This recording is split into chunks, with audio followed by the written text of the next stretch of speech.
Hello friends, आज के lecture में हम देखने वाले हैं पंचविध कषाय कल्पना के अंतर्गत क्वाथ कल्पना। पिछले लेक्चर में हमने स्वरस कल्पना, कल्क कल्पना, चूर्ण कल्पना पढ़ी है, तो आज के लेक्चर में हम क्वाथ कल्पना पढ़ने वाले हैं। तो क्वाथ का मीनिंग क्या है, क्वाथ को सिंपल लैंग्वेज में क्या कहते हैं, क्वाथ की निर्मित कैसे की जाती है, क्वाथ की मात्रा क्या है, क्वाथ बनाते समय कितना प्रमाण में उसमें जल डालना चाहिए, या क्वाथ निर्मित के बाद हमें कौन से बातों का ख्याल रखना चाहिए। उसके अलावा क्वाथ क्लिनिकल यूटिलिटी के साथ किस तरह कौन से डिसऑर्डर्स में यूज किया जाता है, इसके बारे में हम आज के लेक्चर में जानकारी लेने वाले फ्रेंड्स। तो शुरू करते हैं आज का टॉपिक क्वाथ कल्पना। तो क्वाथ का सिंपल मीनिंग होता है डिकॉशन।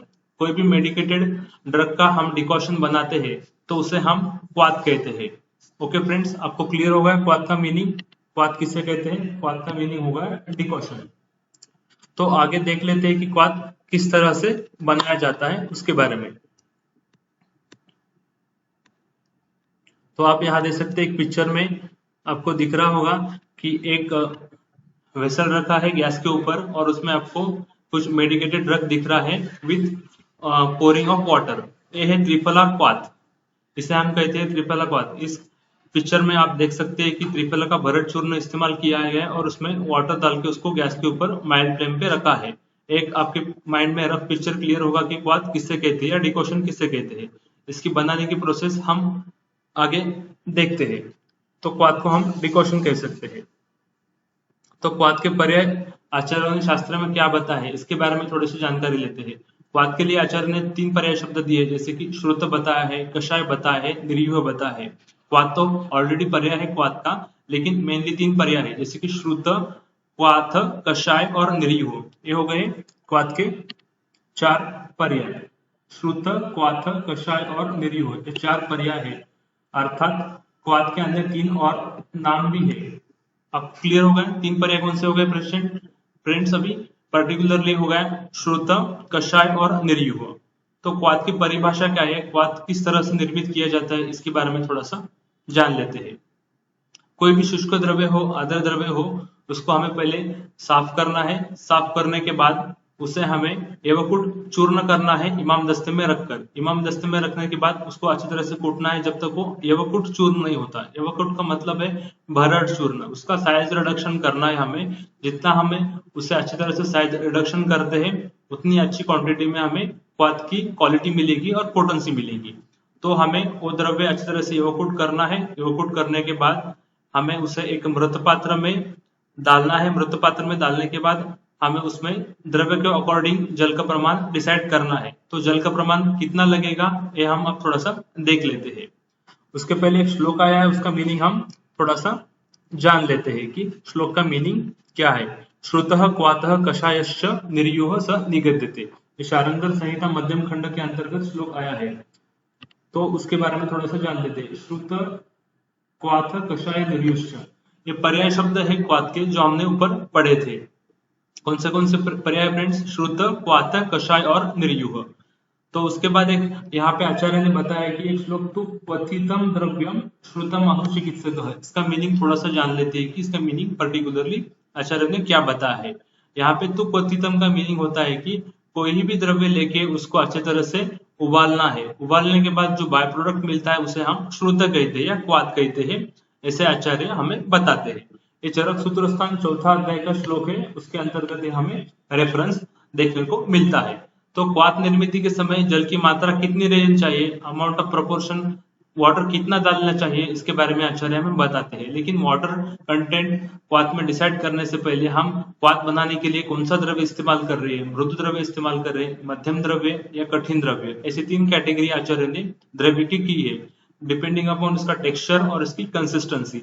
समझो हम मृदु द्रव्य लेते हैं तो उसमें हमें 4 गुना जल डालना है। मध्यम द्रव्य लेते हैं कंसिस्टेंसी तो उसमें 8 गुना जल डालना है। और कठिन द्रव्य लेते हैं तो उसमें हमें 16 गुना जल डाल के क्वाथ की निर्मित करनी है।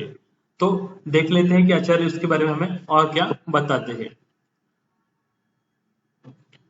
तो क्वाथ निर्माणार्थ किस द्रव्य के तथा किस में कितना जल डालना है ये वैद्य को खुद के बुद्धि के ऊपर युक्ति संगत विचार करके डिसाइड करना है, इसे आचार्य बताते हैं।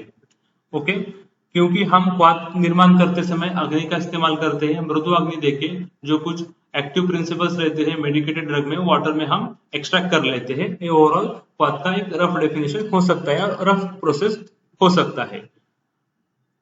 तो यहाँ पे 3 कैटेगरी में द्रव्य आचार्य ने बांटे हैं, पर्टिकुलरली के मृदु द्रव्य, मध्यम द्रव्य और कठिन द्रव्य। डिपेंडिंग अपॉन उसे हम कह सकते हैं कि टेक्सचर या कंसिस्टेंसी।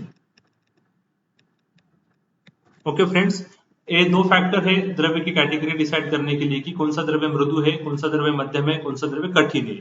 ओके, तो आगे देख लेते हैं कि उसमें जल प्रमाण कितना है। मृदु द्रव्य के लिए 4 गुना जल देना चाहिए, मध्यम द्रव्य के लिए 8 गुना और कठिन द्रव्य के लिए 16 गुना। ये आचार्य ने यहाँ पे बताया। आपको क्लियर हो गया? मृदु द्रव्य रहता है तो हम क्वाथ निर्मित के लिए 4 गुना जल यूज करेंगे, मध्यम द्रव्य रहता है तो 8 गुना जल और कठिन द्रव्य रहता है तो 16 गुना जल हम इस्तेमाल करेंगे फ्रेंड्स। लेकिन ये नियम सर्वत्र लागू नहीं होता है। यदि मृदु द्रव्य 1 तोले से परिमाण में हो तो वहां पे जल 16 गुना चाहिए, 5 से 16 तोले उसका प्रमाण रहता है तो वहां पे 8 गुना जल, और द्रव्य 16 तोले से अधिक हो तो वहां पे जल 4 गुना लेना चाहिए, ऐसा आचार्य का मत है। तो एक देख ले थोड़ा सा कि मृदु द्रव्य भी तोले से परिमाण में हो, 1 तोला परिमाण होता है तो वहां पे हमें 16 टाइम्स जल लेना है। तो 1 तोला का मीनिंग होता है 10 ग्राम, मतलब 10 ग्राम जल के लिए हम 10 ग्राम मृदु द्रव्य के लिए हम 16 गुना जल डालेंगे। वैसे 50 ग्राम से लेकर 160 ग्राम द्रव्य रहता है तो वहां पे हम 8 गुना जल डालेंगे, क्योंकि 1 तोला का मीनिंग होता है 10 ग्राम, उस हिसाब से वो 50 ग्राम और 160 ग्राम हो गया। जैसे कि 5 मल्टीप्लाइड बाय 10 कितना हो गया 50 ग्राम, और 16 मल्टीप्लाइड बाय 10 कितना हो गया 160 ग्राम। यह हो गया तोले का कन्वर्जन ग्राम में। ओके फ्रेंड्स, 1 तोला इज इक्वल टू ऑलमोस्ट होता है 10 ग्राम। तो आगे देख लेते हैं कि 16 तोले से अधिक परिमाण होता है तो वहां पे हम 4 गुना जल लेंगे। 16 तोले से अधिक द्रव्य हो तो वहां पे जल हमें 4 गुना लेना है। ओके फ्रेंड्स,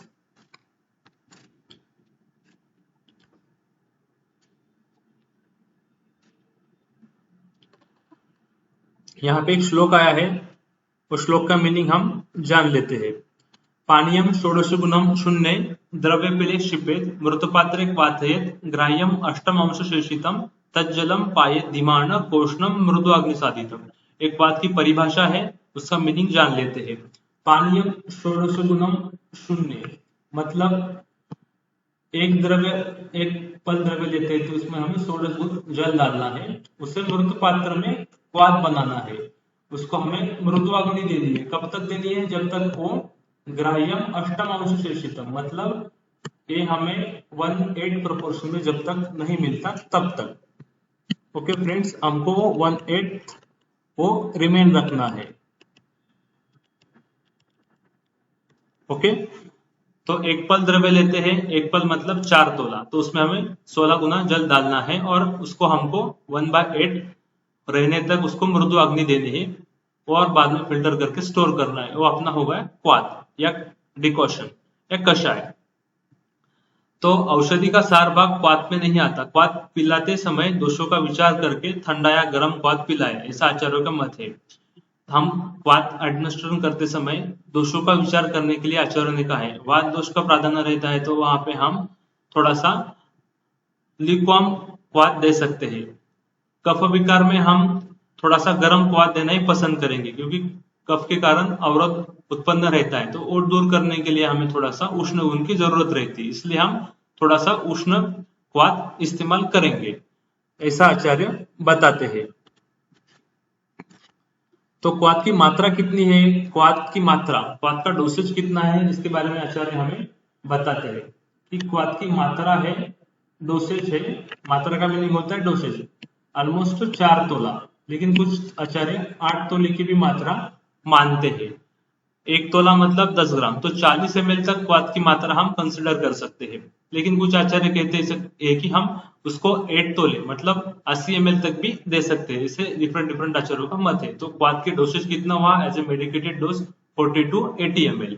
तो क्वाथ का उपयोग हम कहाँ कहाँ करते हैं उसके बारे में थोड़ा सा जान लेते हैं फ्रेंड्स। क्वाथ का उपयोग रोगी को पिलाने के अतिरिक्त निम्नलिखित कार्यों के लिए भी क्वाथ का उपयोग होता है, जैसे कि अवगाहन, परिसेचन और अश्रोतन।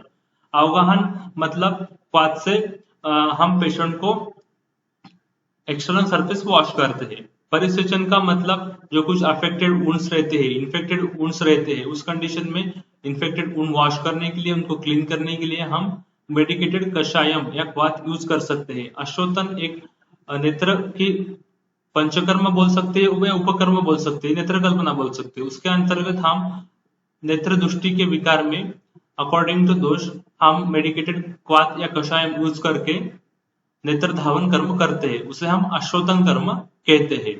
ओके फ्रेंड, जैसे कि नेत्र में कफ दृष्टि ज्यादा है तो वहां पे हम त्रिफला कषाय का इस्तेमाल करके वो दोष दृष्टि दूर करते हैं। तो आगे देख लेते हैं कि व्रण प्रक्षालनार्थ जो इन्फेक्टेड वुंड्स रहते हैं, जैसे कि डायबिटिक अल्सर के हो गए, डायबिटिक फुट के हो गए, या infected wounds due to injury, वो वॉश करने के लिए हम जो कुछ कषाय वृंदारोपण के काम करते हैं, जैसे कि खदीर हो गया या निम्बक क्वाथ हो गया या हरिद्रा क्वाथ हो गया, इस तरह के मेडिकेटेड कषाय यूज करके वो वुंड वॉश करते हैं। घृत तेल पाकार्थ यहाँ पे आचार्य ने कहा है। घृत तेल पाकार्थ आसवरिष्ठ निर्माणार्थ अवलेह रसक्रिय निर्माणार्थ। इसका थोड़ा सा मीनिंग जान लेते हैं कि घृत और तेल कल्पना स्नेह कल्पना के अंतर्गत आती है। स्नेह कल्पना निर्माण करते समय हमें स्टेप वाइज स्नेह कल्पना के प्रोसेस है, जैसे कि हमें पहले तेल सिद्धि करनी पड़ती है, एक तरफ तेल सिद्धि करने के लिए उसमें कल्क डालना पड़ता है या मूर्छित द्रव्य डालने पड़ते हैं, उस तरह हमें क्वाथ भी सिद्ध करना पड़ता है कि कुछ घृत तेल में कुछ क्वाथ द्रव्य बताए रहते हैं, तो उस समय पे एज अ मिडल स्टेप या इंटरमीडिएट स्टेप बोल के हमें क्वाथ निर्मित करनी पड़ती है। उसलिए आचार्य ने यहाँ पे कहा है कि घृत तेल पाकार्थ, घृत निर्माण करते समय और तेल निर्माण करते समय हमें क्वाथ निर्मित करनी पड़ती है। उसके अलावा आसवारिष्ठ निर्माण, आसवारिष्ठ निर्माण एक एक्चुअली संधान कल्पना आती है जिसे हम फर्मेंटेशन प्रोसेस कहते हैं। इसमें हम धातु पुष्प यूज करके 30 to 45 डेज में संधान कल्पना या आसवारिष्ठ निर्माण करते हैं। उसके लिए भी एज ए इंटरमीडिएट स्टेप हम क्वाथ इस्तेमाल करते हैं। उस इसलिए आचार्य ने कहा है कि आसव अरिष्ठ निर्माणार्थ, ये एक्चुअली हम आर्टिफिशियल तौर पे अल्कोहल प्रोडक्शन करते हैं धातु पुष्प डाल के, फर्मेंटेशन प्रोसेस उसे कहते हैं। इसमें अल्कोहल का प्रोपोर्शन 11 to 15% तक रहता है। ऑलमोस्ट 30 to 45 डेज में ये मेडिसिन बन के तैयार होती है, उसे हम आसो अरिष्ट कहते हैं। तो एज अ इंटरमीडिएट स्टेप बोल के हम यहाँ पे क्वाथ कल्पना निर्माण के लिए यूज करते हैं। अवलेह रस क्रिया निर्माणार्थ, आपने च्यवनप्राश का नाम सुना होगा। च्यवनप्राश एक प्रकार का अवलेह है या वासावले भी हो सकता है। च्यवनप्राश आप एज अ टंग के थ्रू चाट के इंटरनल एडमिनिस्ट्रेशन लेते हैं। लेह का मतलब होता है कि चाटना, जो कुछ मेडिसिनल ड्रग्स से हम चाट के लेते हैं with the help of tongue, वो है अवलेह। तो अवलेह निर्मित करते समय भी हमें क्वाथ निर्माण करना पड़ता है। उसलिए आचार्य ने बताया कि अवलेह निर्माणार्थ भी हमें क्वाथ की उपयुक्तता होती है। इस तरह अलग अलग औषध कल्प के निर्माणार्थ क्वाथ की भूमिका महत्वपूर्ण रहती है। जैसे कि गुटी निर्माण करना है, वहां पे भी हम क्वाथ का इस्तेमाल कर सकते हैं। क्वाथ अच्छी तरह से एवापोरेट करके हम उसको गुटी में कन्वर्ट कर सकते हैं। उस तरह हम घन का भी संकल्पना है, जहां पे हम एक्सट्रैक्ट के तौर पे जो कुछ मेडिसिन का एक्सट्रैक्ट है, एक्टिव प्रिंसिपल है, वो क्वाथ से निर्मित करके उसको हम घन में कन्वर्ट करते हैं। सत्व भी कहते हैं, जैसे कि गुड़ची घन हो गया। गुड़ची घन निर्माण करने के लिए हमें गुड़ी से 4 गुना जल लेना है, उसको अच्छी तरह से एवापोरेट करना है। एवापोरेट करने के बाद जो गुड़ची एज अ मेन इंग्रेडिएंट है वो सॉलिडिफाई होगी। सॉलिडिफाइड होने के बाद उसे हम कहते हैं घन कल्पना। ओके फ्रेंड्स, इस तरह क्वाथ अलग अलग जगह पे हमें इंटरमीडिएट प्रोसेस में उपयुक्त होती है। तो क्वाथ में प्रक्षेप का मान, क्योंकि स्वर स्वर कल्क कषाय पढ़ते समय हमने पढ़ा है कि प्रक्षेप द्रव्य क्या रहते हैं। एक ऐसे कुछ मेडिकेटेड ड्रग्स रहते हैं जिसका इस्तेमाल करके हम जो कुछ मेन प्रोडक्ट है उसकी लाइफ टाइम बोलो, पोटेंसी बोलो, उसका कलर बोलो, टेक्सचर बोलो या सुगंध बोलो, ये सब बढ़ाते हैं, लाइफ टाइम बढ़ाते हैं, उसे हम प्रक्षेप द्रव्य कहते हैं। तो क्वाथ में प्रक्षेप द्रव्य का प्रमाण क्या है, इसके बारे में आचार्य क्या कहते हैं थोड़ा सा जान लेते हैं। क्वाथ में चीनी मिलानी हो तो उसे दोषानुसार मिलावे। वात रोग में क्वाथ से चतुर्थांश, पित्त रोग में अष्टमांश, कफ रोग में षोडशांश। समझो हम क्वाथ में शक्कर डालते हैं तो वैसे प्रक्षेप तो दोषानुसार मिलाने के लिए कहा है, तो वात दोष रहता है तो क्वाथ में हम 1/4 प्रमाण में शक्कर डालेंगे। पित्त रोग रहता है तो वहां पे हम 1/8 प्रोपोर्शन में डालेंगे, और कफ रोग रहता है तो 1/16 अमाउंट में हम उसमें शक्कर ऐसे प्रक्षेप डालेंगे। ओके फ्रेंड्स, उसी तरह हम शहद समझो प्रक्षेप द्रव्य के तौर पे इस्तेमाल करते हैं, तो शहद इस्तेमाल करते समय हमें इस बातों का ध्यान रखना जरूरी है।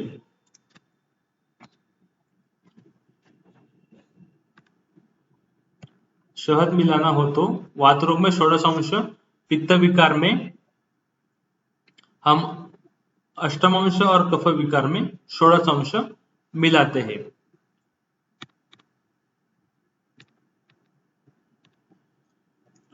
षोडशांश मिलाते हैं।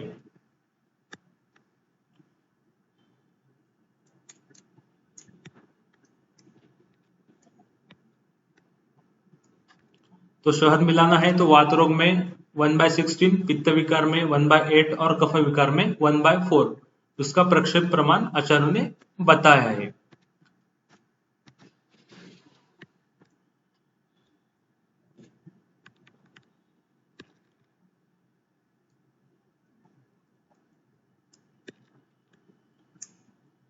तो क्वाथ में कुछ और भी प्रक्षेप द्रव्य बताए हैं, जैसे कि जीरा हो गया, गुगुल हो गया, क्षार हो गया, नमक हो गया, शिलाजीत, हींग, त्रिकटु एवं अन्य द्रव्यों का चूर्ण एक शान की मात्रा में आचार्यों ने मिलाने के लिए बताया है।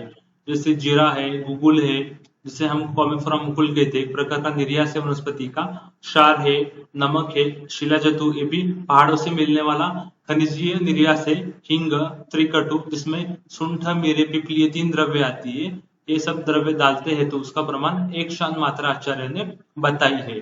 तो लिक्विड मीडिया समझो डालते हैं, दुग्ध, गुड़, तैल और घृत और गौमूत्र डालते हैं तो उसका प्रमाण क्वाथ में एज ए प्रक्षेप 1 तोला आचार्यों ने हमें बताया है। 1 तोला का मतलब होता है कि तब 10 ग्राम के प्रमाण में दुग्ध, घृत, तैल और गौमूत्र क्वाथ में प्रक्षेप के तौर पे मिला सकते हैं। क्वाथ की मध्यम मात्रा आचार्य ने कितनी बताई है? 4 तोला। यहाँ पे आचार्य कहते हैं कि आप एरंड तेल का इस्तेमाल कर सकते हैं और गौमूत्र का भी इस्तेमाल आप एज अ प्रक्षेप में कर सकते हैं, ऐसा आचार्य हमें बताते हैं।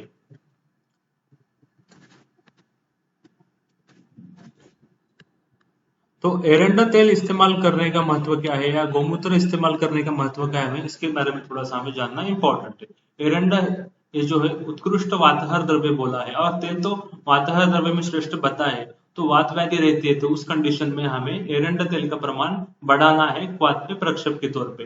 वैसे ही कफ विकार रहते हैं तो वहां पे हमें गौमूत्र का प्रमाण बढ़ाना है एज ए प्रक्षेप द्रव्य, क्योंकि गौमूत्र वृक्ष बताया है जो कफ का छेदन कर्म करता है, कफ का विलयन कर्म करता है, जो कुछ ऑब्स्ट्रक्शन प्रोड्यूस हुआ है कफ दोष के कारण वो दूर करता है, और जो कुछ व्याधि की संप्राप्ति घटी है उसको दूर करने में, विघटन करने में गौमूत्र हमें कफ विकार में मदद करता है। तो इस तरह आचार्यों ने वात रोग में, पित्त रोग में, कफ रोग में डिफरेंट प्रक्षेप का प्रमाण बताया है। चीनी डालना है तो उसका प्रोपोर्शन बताया, शक्कर डालना है, शक्कर मतलब चीनी, उसका ही प्रोपोर्शन बताया है कि वात में आप 1/4, पित्त में 1/8, कफ में 1/16। शहद डालते हैं तो उल्टा प्रमाण बताया है, वात विकार में 1/16, पित्त विकार में 1/8 और कफ विकार में 1/4। और कुछ सॉलिड ड्रग्स भी बताए हैं, वो एक शान की मात्रा में हम प्रक्षेप के तौर पे यूज कर सकते हैं। और कुछ लिक्विड क्वाथ भी प्रक्षेप के तौर पे बताया है, जैसे कि दुग्ध, गुड़, तेल और घृत और गौमूत्र 1 तोला की मात्रा में बता है, और गौमूत्र और एरंड तेल का भी आचार्य ने यहाँ पे हमें एग्जाम्पल दिया है। तो आगे देख लेते हैं कि ओवरऑल प्रोसेस क्या होती है कि क्वाथ निर्मित के समय हम किस द्रव्य से क्वाथ निर्मित करते हैं। क्वाथ निर्मित करते समय हम मृदु अग्नि का इस्तेमाल करते हैं। तो क्वाथ निर्मित करते समय हम कुछ सुगंधित द्रव्य या जो द्रव्य में उड़नशील तेल रहते हैं वो इस्तेमाल नहीं कर सकते, क्योंकि हीट देने की वजह से उनका जो वोलेटाइल ऑयल रहता है या एक्सट्रैक्ट रहता है वो हीट के कारण एवेपोरेट होता है, तो मेडिसिन की पोटेंसी रिड्यूस हो जाती है। तो उड़नशील द्रव्य रहते हैं, सुगंधित द्रव्य रहते हैं, तो उनकी कल्पना बनानी रहे तो हम अर्क कल्पना, जैसे हम डिस्टिलेशन प्रोसेस से बनाते हैं, डिस्टिलेट्स बोलते हैं, फिल्ट्रेट्स बोलते हैं, वो कल्पना बना सकते हैं, या उससे हम कल का कल्पना बना सकते हैं या चूर्ण कल्पना बना सकते हैं, लेकिन उससे हम क्वाथ कल्पना नहीं बना सकते क्योंकि वो एवापोरेट हो जाते हैं मेडिकेटेड एक्सट्रैक्ट जो रहते हैं वो।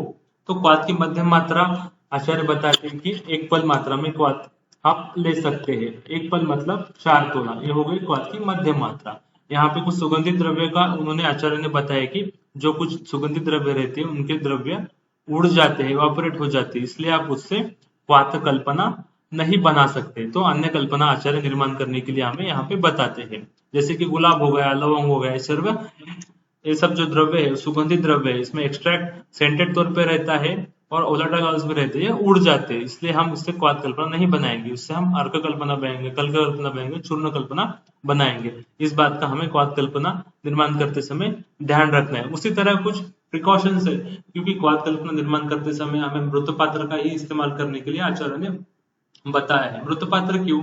क्योंकि मृत पात्र इनर्ट रहता है। यहाँ पे जो कुछ मेडिकेटेड ड्रग्स है और जो मृत पात्र का सरफेस है इसके बीच में रिएक्शन नहीं होती। सब जो हम वेसल मेटल्स की यूज करते हैं वहां पे रिएक्शन होने की वजह से जो कुछ ओवरऑल क्वाथ की क्वालिटी है वो अफेक्ट हो सकती है, उसका जो कुछ केमिकल स्ट्रक्चर है वो बदल सकता है। इसका ध्यान हमें रखना है कि क्वाथ निर्मित करते समय हमें इसमें सिर्फ मृत पात्र का इस्तेमाल करना है। उस तरह हमें अग्नि का भी ध्यान रखना जरूरी है। क्वाथ निर्मित करते समय हमें मध्यम मात्रा में या मृदु मात्रा में ही अग्नि देने के लिए आचार्य ने कहा है। मृदु अग्नि का मतलब होता है कि आप 85 डिग्री से लेकर 95 डिग्री तक की अग्नि का प्रमाण मेंटेन रखें। तीव्र अग्नि हमें क्वाथ निर्मित समय इस्तेमाल नहीं करना है। उसी तरह जल का प्रोपोर्शन भी आचार्य ने बताया, जिस तरह जो कुछ जल द्रव्य के अनुसार बताया उसका ध्यान रख के हमें क्वाथ निर्मित करनी चाहिए। ओके फ्रेंड्स, तो आगे देख लेते हैं। कुछ एग्जांपल्स आए हमारे पास पुनर्नवाष्टक क्वाथ, इसका हम थोड़ा सा विचार कर लेते हैं कि किस तरह पुनर्नवाष्टक क्वाथ क्लिनिकली इस्तेमाल हो सकता है। कषायम यहाँ पे आया है कि पुनर्नवादी कषायम, क्योंकि क्वाथ का एक पर्याय शब्द आचार्य ने बताया कि कषायम, तो इसलिए पुनर्नवादी कषायम। तो उसके इंग्रेडिएंट्स पढ़ लेते हैं, इसमें इंग्रेडिएंट्स के तौर पे क्या क्या आया है उसको। एक है पुनर्नवा, दूसरे निम्बत्वक, पटोल लतापत्र, शुंठ, कुटकी, गुड़ची कांड, दारू हरिद्रा और बड़े हरे की फलत्व। तो ये 8 इंग्रेडिएंट्स आई है पुनर्नवाष्टक क्वाथ में, इसलिए ये पुनर्नवाष्टक क्वाथ बोला है। अष्टक क्यों बोला है? इसमें 8 द्रव्य इस्तेमाल किए, इसे आचार्य ने इसे अष्टक की संज्ञा दी है। बड़े हरे के फल त्वक, मतलब जो हिरडा रहता है उसका हम स्किन यूज कर सकते हैं, उसकी त्वक यूज कर सकते हैं, इसलिए इसे आचार्य ने बड़े हरे की फलत्वक ऐसा बताया है। ओके फ्रेंड्स, तो इसकी ओवरऑल प्रोसेस जान लेते हैं। आचार्य क्या कहते हैं? 8 द्रव्य प्रत्येक समभाग में लेकर कूट कर यवकूट चूर्ण करना है। यवकूट मतलब उसका साइज रिडक्शन करना है, उसका साइज इतना रहना चाहिए कि जो उसके एक्टिव प्रिंसिपल्स है वो क्वाथ निर्मित करते समय उसमें उतरने चाहिए वाटर में। ठीक है, तो यवकूट का मीनिंग हो गया अच्छी तरह से हमें मोटा चूर्ण उसका बनाना है। मोटा चूर्ण को यवकूट कहते हैं। थोड़ा सा मोटा मोटा चूर्ण उसका हमें बनाना है, सूक्ष्म चूर्ण भी हमें नहीं बनाना है, क्योंकि उससे हमें क्वाथ फिल्टर करते समय दिक्कत होती है। इसलिए क्वाथ बनाते समय हमें सिर्फ मोटा द्रव्य का ही चूर्ण बनाना है जो साइज में थोड़ा सा मोटा हो, नहीं तो फिल्ट्रेशन करते समय हमें दिक्कत होती है, उससे हमारा लॉस भी हो सकता है। तो ओवरऑल प्रोसेस देख लेते हैं कि यवकूट चूर्ण का प्रमाण 40 ग्राम बताया आचार्य ने इस द्रव्य का, और उसको मिट्टी की नई हांडी में रखकर 16 गुना जल, मिट्टी की नई हांडी में रखकर 16 गुना जल अर्थात जल मिलाकर रात भर भिगावे। आचार्य कहते हैं कि ये सब द्रव्य 40 ग्राम के प्रमाण में लेने हैं आपको, 8 द्रव्य, उसको अच्छी तरह से यवकूट चूर्ण बनाना है और उसको रात भर एक नए मटके में 16 गुना जल डाल के सोक करके रखना है। रात आचार्य इसलिए सोक करने के लिए रखते हैं कि जो ओवरऑल एक्टिव प्रिंसिपल्स है मेडिकेटेड ड्रग्स के, ओवर द नाइट वो वाटर में आ जाए, उसका जो कुछ प्रोपोर्शन है वाटर में एक्सट्रैक्ट हो जाए, इसलिए आचार्य बोलते हैं कि उसको ओवर द नाइट सोक करना है। सोक करने के बाद सुबह आप उसको मृदु अग्नि देके उसको क्वाथ निर्मित कर सकते हैं, बाद में फिल्टर करके आप उसको एज अ पुनर्नवाष्टक क्वाथ यूज करते हैं। 16 जल डालने के बाद अपने को कितना शेष रखना है? हम उसको 1/4 अमाउंट में शेष रखते हैं। 40 ml आचार्य ने बताया है इसका, क्योंकि 8 द्रव्य है, 8 द्रव्य ऑलमोस्ट 40 मात्रा में, तो ये होगा 320 का ऑलमोस्ट 1/8 रखने के लिए कहते हैं, तो हमको ऑलमोस्ट 40 ml एक काढ़ा रखना है। यहाँ पे आचार्य कहते कि 1/8 शेष रखना है हमें क्वाथ निर्मिति होते समय। ओके, तो पुनर्नवाष्टक काढ़ा कहाँ कहाँ पे इस्तेमाल होता है इसके बारे में थोड़ा सा जान लेते हैं कि पुनर्नवाष्टक काढ़ा मेडिकली या क्लिनिकल यूटिलिटी के हिसाब से हम कहाँ कहाँ पे इस्तेमाल करते हैं। जैसे कि सर्वांग शोथ हो गया, उदर रोग हो गया, काश, शूल, श्वास, पांडु रोग, ये सब विकार में पुनर्नवाष्टक काढ़ा इस्तेमाल होता है। तो सर्वांग शोथ क्या है?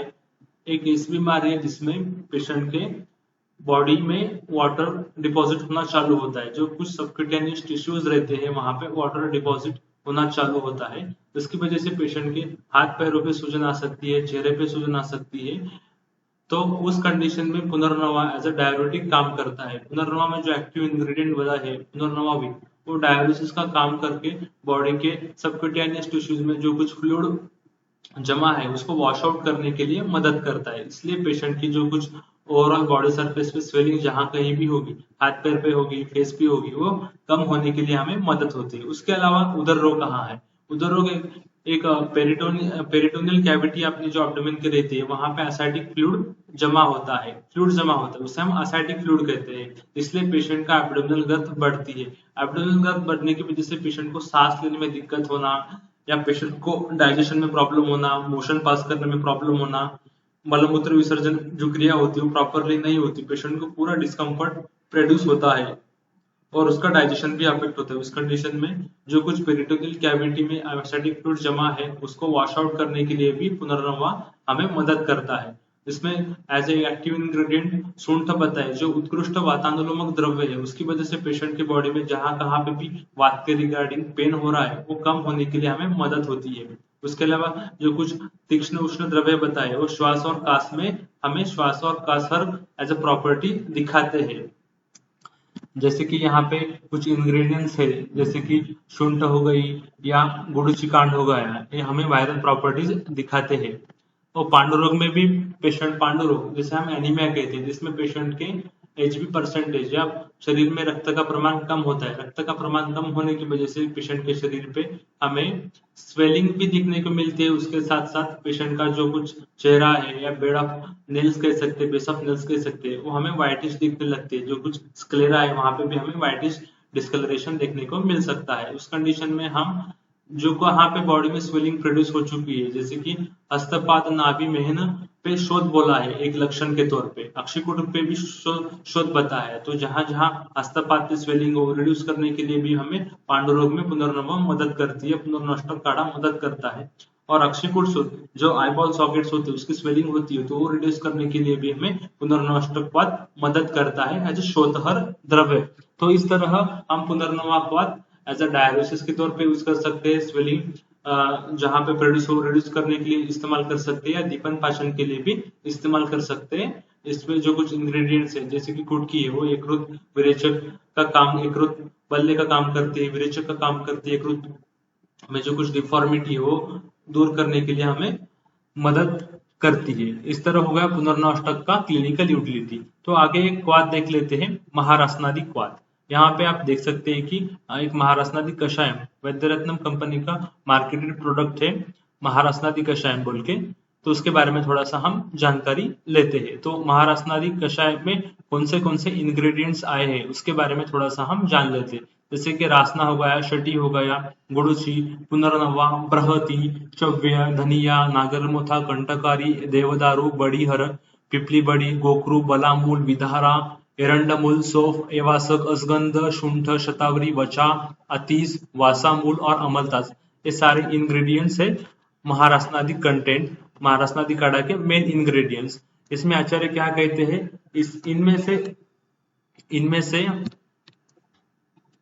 इनमें से रासना जो कुछ है हमें 100 ग्राम ले और एवासा से बृहति पर्यंत औषधियां 50-50 ग्राम में हम लेने के लिए आचार्य ने हमें बताया है। तो रासना हम 100 ग्राम में लेंगे और एवासा से लेके बृहति तक के द्रव्य हम 50 ग्राम में लेंगे। सिर्फ रासना ही हमें 100 ग्राम में लेना है और बाकी एवासा से लेके बृहति तक सब द्रव्य हमें 50 ग्राम मात्रा में ले ली है।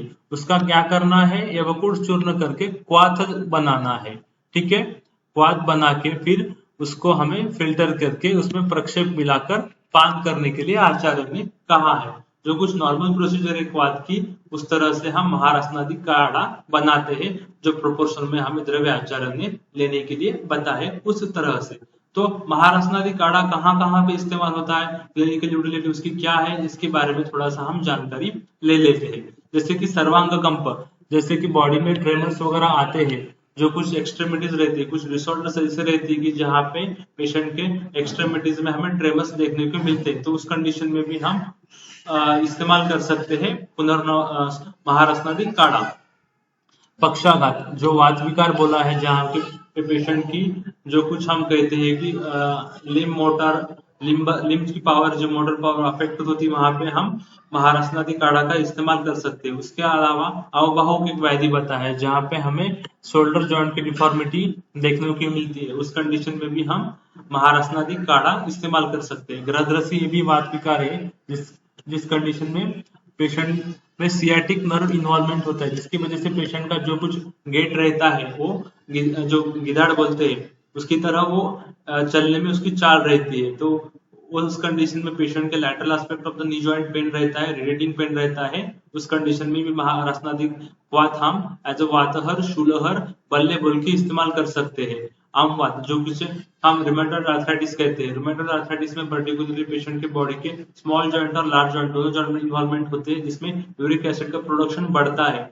तो पेशेंट को रेनी सीजन में पर्टिकुलरली जो कुछ जॉइंट्स रहते हैं वो पर्टिकुलरली कंस्ट्रिक्ट हो जाते हैं, उसकी जो कुछ आकृति है वो बदल जाती है, उसको पेशेंट को बहुत ज्यादा प्रमाण में शूल रहता है, पेशेंट बैठ भी नहीं सकता, वो रेनी सीजन में पेन एग्जैगरेट होता है, उसमें हमें स्वान नेक डिफॉर्मिटी, ऐसे कुछ क्लिनिकल फीचर्स देखने को मिल सकते हैं। जॉइंट का जो कुछ टेम्परेचर है वो भी बढ़ सकता है, वहां पे रेडनेस देखने को मिल सकता है, स्वेलिंग देखने को मिल सकती है। उस कंडीशन में हम महारसनादि काढ़ा एज अ वहां का शूल कम करने के लिए, वहां का जो कुछ टेम्परेचर बढ़ा है उसको कम करने के लिए, या जो कुछ डिफॉर्मिटी प्रोड्यूस हुई है, यूरिक एसिड प्रोडक्शन हुआ, उसको कम करने के लिए हम महारसनादि काढ़ा यूज कर सकते हैं। उसके अलावा यहाँ पे आचार्य ने अधमान बताया है, जंघावात बताया है, जानुवात, शुक्र रोग, मेड्रवात। अधमान बोल तो एडमिनिस्ट्रेशन, जो कुछ पेट में अग्निमांद्य के कारण, दीपन पाचन अफेक्ट होने के कारण गैसेस की निर्मित होती है, इसलिए पेशेंट को मलमूत्र विसर्जन प्रॉपरली नहीं होता। उस कंडीशन में जो कुछ वात की गति बदल गई है, विकृत हो गई, उसको हम प्राकृत करने के लिए, प्राकृत करके दीपन पाचन करके वात का जो कुछ वहां पे स्टोरेज हो चुका है, संचयन हो चुका है, वो वॉश आउट करने के लिए हमको मदद होती है। उसके अलावा जानुवात, जो कुछ वात विकार बताया है शरीर में, पर्टिकुलरली लोकल साइड पे जंगा हो गई या जानू हो गया, वहां पे शूल वात के कारण प्रोड्यूस होता है, उस कंडीशन में भी हम महारसनादि वात एज अ वातहर, शूलहर यूज कर सकते हैं। शुक्र रोग और मेड्रवात पर्टिकुलरली रिप्रोडक्टिव सिस्टम के डिसऑर्डर्स हो गए, जिसमें हम शुक्र की दुष्टि बोल सकते हैं। समझो कुछ दोष दुष्टि होके शुक्र में कुछ डिफॉल्ट निर्माण होता है, जिसकी वजह से पेशेंट को कंसीव होने में दिक्कत वगैरह होती है, तो उस कंडीशन में हम महारसनादि काढ़ा दे सकते हैं, जिससे वात दुष्टि दूर होकर शुक्र दुष्टि भी दूर होती है और पेशेंट को कंसीव करने के लिए मदद होती है। और यहाँ पे वंध्या रोग में पर्टिकुलरली आचार्य ने महारसनादि काढ़ा का उपयोग बताया है। क्यों बताया है? क्योंकि वात का प्रमुख स्थान आचार्य ने पक्वाशय, कटिशक्ति, श्रोत्रास्थि, स्पर्शनेंद्रियम बताया। तो महारसनादि काढ़ा या रासना, जो कुछ इंग्रेडिएंट्स बताए, पर्टिकुलरली वात दोष पे अच्छी तरह से एक्टिविटी दिखाते हैं। तो वात का जो कुछ प्रभाव क्षेत्र है, वहां पे कुछ डिफॉर्मिटी वात की गति में प्रोड्यूस होती है, तो वो वात की गति प्राकृत करने के लिए हम महारसनादि काढ़ा यूज कर सकते हैं, जिससे जो कुछ डिफॉल्ट डिफॉर्मिटीज उत्पन्न हुई वो दूर होकर पेशेंट को कंसीव होने में या इनफर्टिलिटी के डिसऑर्डर्स में हमको महारसनादि काढ़ा यूज कर सकते हैं। उसके अलावा योनि रोग बता है, पर्टिकुलरली चरक संहिता में आचार्य ने 20 प्रकार के योनि रोग बताए हैं। पर्टिकुलरली योनि रोग में मुख्यतः वात की दृष्टि रहती है, वात के कारण ही अलग अलग तरह के योनि विकार उत्पन्न होते हैं, तो वहां पे अलग अलग प्रकार के लक्षण योनि विकार के अंतर्गत हमें देखने को मिलते हैं। उस कंडीशन में भी हम महारसनादि काढ़ा देके पेशेंट को रिलीफ दे सकते हैं। इस तरह ऐसा ब्रॉड स्पेक्ट्रम रसायन एक्टिविटी दिखाने वाला महारसनादि वात हमने अभी देख लिया है। तो एक भगवान ब्रह्मा महारसनादि वात को गर्भधारणार्थ बताते हैं। क्या कहते हैं? भगवान ब्रह्मा इसे महारासनादिक वात को गर्भधारणार्थ कहते हैं, क्योंकि गर्भधारण कर्म करना वात का मुख्य कार्य है। और महारासनादिक काढ़ा पर्टिकुलरली वात दोष पे कार्य करता है। जो वात की प्राकृत गति बदल के विकृत हो चुकी है, तो उसको अच्छी प्राकृत गति लाने के लिए हमें महारासनादिक काढ़ा रिप्रोडक्टिव सिस्टम या अदर सिस्टम में हेल्प करता है। इसलिए जो कुछ कंसिक्वेंटली कंसीव के लिए और फर्टिलिटी के लिए जो फैक्टर्स हमें फेवरेबल रहते हैं, वो निर्मित के लिए हमें महारासनादिक काढ़ा इनडायरेक्टली मदद करता है। इसलिए भगवान ब्रह्मा ने महारासनादिक वात को गर्भधारणार्थ ऐसी बड़ी उपमा यहाँ पे दी है। इस तरह हमने आज के लेक्चर में पर्टिकुलरली क्वाथ निर्मित कैसे की जाती है, क्वाथ का मीनिंग क्या है, क्वाथ निर्मित समय कितना प्रमाण में जल डालना है, क्वाथ में प्रक्षेप का प्रमाण क्या है, क्वाथ की मेडिकेटेड डोज की मात्रा क्या है, उसके अलावा पुनर्नवाष्टक क्वाथ किस तरह निर्माण करते हैं, उसकी क्लिनिकल यूटिलिटी क्या है, महारासनादिक काढ़ा उसके कंटेंट्स क्या है, उसकी यूटिलिटी क्या है, इसके बारे में हमने आज के लेक्चर में जान लिया। इस तरह हमने आज क्वाथ पूरी तरह प्रिकॉशन, कषाय, निर्यूह डिटेल में जान लिया। आज के लेक्चर से आपको क्वाथ की ओवरऑल प्रोसेस मालूम पड़ी है, लेकिन आयुर्वेदिक फार्मा इंडस्ट्री में क्वाथ में अब कुछ चेंजेस आ रहे हैं। क्वाथ को हम उसके कुछ डिमेरिट्स है वो वॉश आउट करने का इफेक्ट देख रहे हैं, क्योंकि क्वाथ की सेवरिता सिर्फ एक दिन बताई है। समझो आप क्वाथ निर्मित करते हैं तो एक दिन में वो एक्सपायर हो जाता है, लेकिन इसको हमें उसकी एक्सपायरी डेट बनानी, उसकी पोटेंसी बढ़ानी है, उसका टेक्सचर बढ़ाना है, उसका ओवरऑल लुक चेंज करना है, तो हम क्वाथ को अलग अलग तरह से इस्तेमाल कर सकते हैं। जैसे कि क्वाथ का इस्तेमाल करके हम गुरुची घन या घन संकल्पना बना सकते हैं, उसके लिए प्रोसेस अलग है। उसका तरफ हम गुटिका बना सकते हैं, वटी भी बना सकते हैं। उस मेडिकेशन बनाते समय एज ए इंटरमीडिएट प्रोसेस हमें क्वाथ इस्तेमाल करना जरूरी है। तो इस तरह क्वाथ की जो कुछ इम्पोर्टेंस है मेडिसिनल फार्मा इंडस्ट्री में बहुत तौर पे है, क्योंकि क्वाथ हम पेशेंट को दे सकते हैं मोस्टली, क्योंकि जब पेशेंट को अग्निमांद्य रहता है तो उस कंडीशन में हम क्वाथ क्यों देते हैं, इसका रीजन ये है कि जब डिसीज अपने फर्स्ट स्टेज में रहता है तो पेशेंट में अग्निमांद्य प्रोड्यूस रहता है, तो उस कंडीशन में हम आसो अरेस्ट नहीं दे सकते, तेल और घृत कल्पना, अवलेय कल्पना नहीं दे सकते, क्योंकि पेशेंट का अग्निमांद्य रहता है। तो उस कंडीशन में अग्नि को बल देने के लिए, पेशेंट को बल देने के लिए क्वाथ जो लघु बता है वो ही हम इस्तेमाल कर सकते हैं। इस तरह क्वाथ की क्लिनिकल यूटिलिटी सबसे ज्यादा है। Thank you.